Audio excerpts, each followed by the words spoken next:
One of the happiest day in my life. செலிப்ரேஷன்லாம் முடிச்சோனே நாங்களுமே அங்கேருந்து கிளம்பிட்டோம் ரூமை வெக்கேட் பண்ணிவிட்டு. கண்டிப்பாக நீங்கள் காந்தலூர் வந்தால் இந்த ரெசார்ட்டை ட்ரை பண்ணி பாருங்கள். ரொம்பவே ஸ்டாஃப்ஸ் எல்லாருமே ஃப்ரெண்ட்லியாக இருந்தாங்க. ஜாலியாக இருந்தது. அந்த 2 டேஸ் எப்படி போச்சுன்னே தெரில. அந்த மாதிரி இருந்தது. டக்குன்னு முடிஞ்ச மாதிரி இருந்தது. நாங்கள் கிளம்பும்போதே வந்து லைட்டாக மழை ஆரம்பிச்சிருச்சு.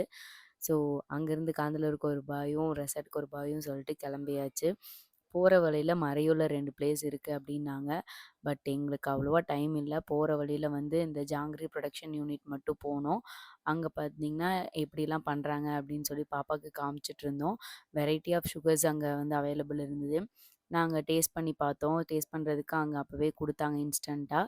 டேஸ்ட் பண்ணி பார்த்துட்டு 2 டைப்ஸ் ஆஃப் ஜாங்கிரியும் நாங்க வாங்கிட்டு, சுகர் கேன் ஜூஸ் குடிச்சோம். அந்த சுகர்ல பண்ணதுன்னு சொல்லி குடுத்துருந்தாங்க. டேஸ்ட் கொஞ்சம் டிஃப்ரெண்ட்டா நல்லாவே இருந்தது. அங்கேருந்து கிளம்பிட்டு போற வழியில கோயிலுக்கு போலாம் பர்த்டேல அப்படின்னு சொல்லிட்டு 2, 3 கோயில் பார்த்தோம். அட் லாஸ்ட்ல இந்த கோயில் தான் போனோம்.